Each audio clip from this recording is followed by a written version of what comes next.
예, 바로 이어서 해봅시다. 자, 이제 마지막 남은 거, 그 능동적 안락사, 순응적 안락사 논증, 우리 교재, 제가 올린 이제 자료에도 나옵니다. 나오는데, 요거는 굉장히 재밌는 부분이에요. 재밌는 부분이고, 요 논증을 보면은 여러분들이, 이 개념을 구분하는 게 왜 중요한지를 우리가 알 수가 있어요. 우리가 이제 뭐 의도와 예견을 구분하고 죽이는 것과 죽게 내버려 두는 것을 구분하고 뭐 허용 가능성 이런 개념들을 하나하나씩 구별해내고 이런 개념들을 굳이 쓰려고 하는 이유가 실제로 논증을 펼치다 보면은 결국 이런 개념들이 쟁점이 되기 때문에 그런 것이죠. 자, 그러면은 우리 이렇게 여러분들 한번 생각해 보세요. 능동적 안락사와 수동적 안락사가 있는데 능동적 안락사는 일반적으로는 여러분들 보세요. 가만히 생각해 보시면은 능동적 안락사를 허용하는 국가 이게 제가 지금 정확하게 기억이 안 나는데 예.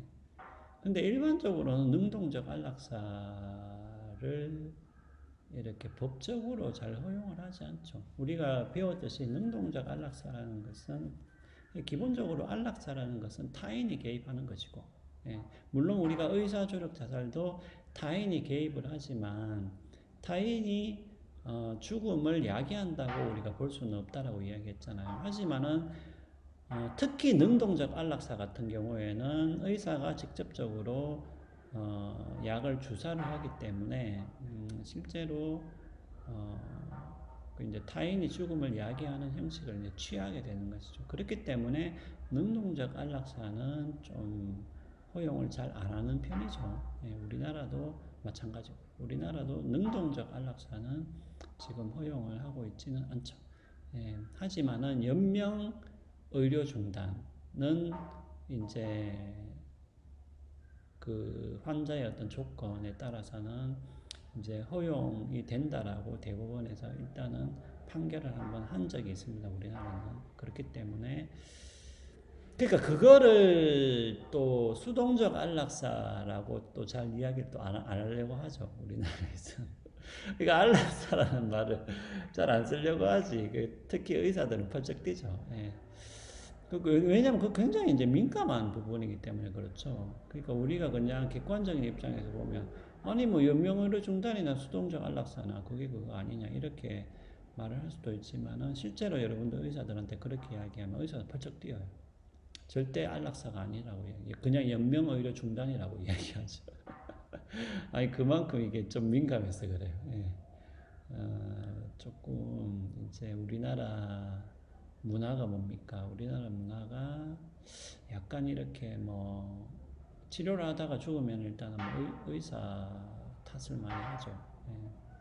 그리고 일단은 뭐 죽으면 의사가 죽였다 이렇게 예. 마치 의사가 죽음의 능동적인 원인이냐 이렇게 또 이야기를 하기 때문에 굉장히 민감한 문제이기 때문에 그런 용어를 잘 쓰지 않는데 일단은 능동적 안락사가 허용 가능하다는 논증이 있습니다. 그러니까 능동적 안락사도 우리가 적어도 도덕적으로는 허용할 수 있다라는 주장을 펼치는 사람들이 있는데 그 주장은 뭐 몇 가지 논증들이 있는데 굉장히 흥미로운 논증이 하나 있어요. 보세요.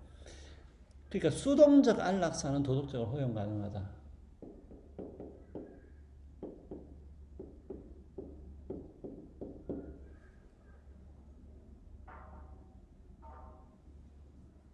자, 여러분 일단은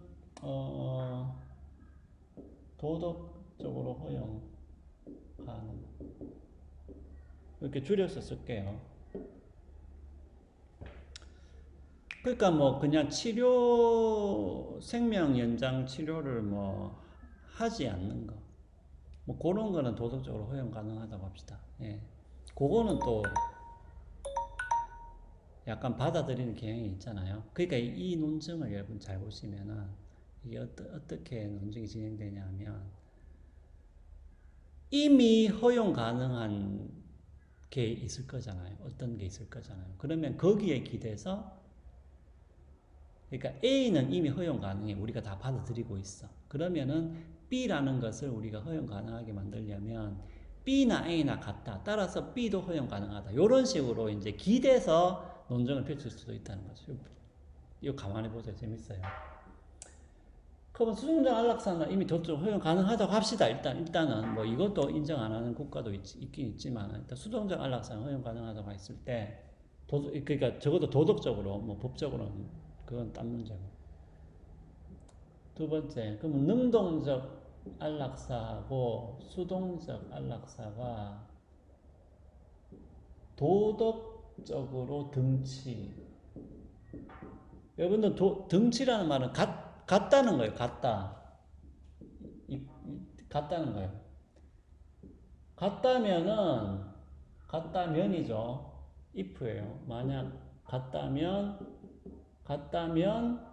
능동적 안락사도 도덕적으로 허용 가능하다. 요게 두 번째 전제예요. 세 번째는 뭡니까? 세 번째는 능동적 안락사가 수동적 안락사하고 도덕적으로 등치다. 따라서 뭡니까? 따라서 능동적 안락사도 도덕적으로 허용 가능하다. 요렇게 된다는 거지. 재미있죠? 이게 굉장히 간단한데, 이 반박하기 어려워. 그러니까 보세요. 수동적 안락사가 이미 도덕적으로 허용 가능하다고 우리가 인정했다고 합시다. 그 수동적 안락사 도덕적 허용 가능하잖아요.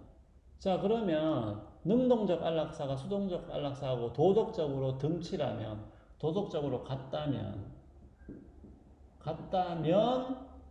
능동적 안락사도 도덕적으로 허용 가능하죠. 그런데 뭐예요? 실제로 능동적 안락사와 수동적 안락사가 도덕적으로 같아요. 따라서 능동적 안락사가 도덕적으로 허용 가능하죠. 네. 이거는 뭐 타당 논증이죠. 네. 자, 그러면은 어떻게 돼요? 그러니까 능동적 안락사를 도덕적으로 허용 가능하게 만들려고 하는 방법이 수동적 안락사에 기대서 하면 된다는 거지. 왜냐하면 만약에 우리가 수동적 안락사를 이미 허용 가능하다고 우리가 인정을 하고 있다면은 여기에 기대서 요런 식의 논쟁을 펼칠 수도 있어요. 그러면은 문제는 결국 뭐냐면은 요거는 이미 우리가 accept한 것이고 요거는 가정론이잖아요. 요거 자체는 가정론이기 때문에 요것도 우리가 받아들일 수가 있죠. 예. 아니 만약에 능동적 안락사가 수동적 안락사가 도덕적으로 같다면은 능동적 안락사도 도덕적으로 허용 가능할 수 있죠. 왜냐하면 수동적 안락사를 이미 우리가 허용 가능하다고 인정했기 때문에. 그러니까 2번도 우리가 받아들일 수 있어. 가정론. 그럼 결국은 쟁점은 3번이 쟁점이 된다는 거지. 즉 능동적 안락사가 수동적 안락사와 도덕적으로 등치다 같다. 요 문장이 쟁점이 되는 거예요. 자, 그러면 이 문장은 어떤 식으로 우리가 뒷받침할 수 있냐? 요것은 죽이는 것과 죽게 내버려 두는 것이 기본적으로 같다면은 능동적 안락사와 수동적 안락사는 도덕적으로 등치라고 말을 할 수 있다라고 이야기를 할 수가 있어요. 자, 그러면은 능동적 안락사와 수동적 안락사가 도덕적으로 등치라는 이 주장을 뒷받침하는 논증이 사고 실험이 한 개 더 있는데 그것은 기본적으로 죽이는 것과 죽게 내버려 두는 것이 같다라고 보는 입장이에요.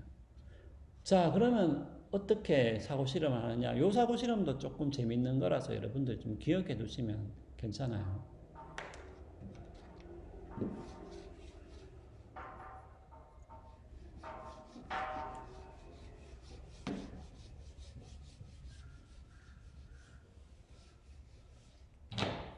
자, 시간이 조금 그런데 그러면은 잠깐 끊었다가 바로 이어서 할게요. 예.